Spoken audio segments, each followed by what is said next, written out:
görüntü, görüntü, görüntü. Bu Mars'tan bir görüntü. Bu Mars'tan bir görüntü.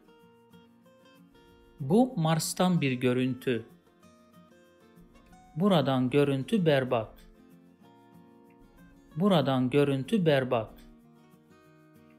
Buradan görüntü berbat.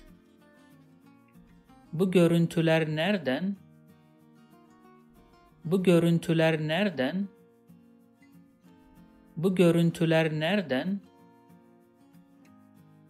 If you like this video, please subscribe to my channel below for more videos on Turkish grammar, vocabulary, and pronunciation. Also, if you think this video can benefit somebody else, please share it with them.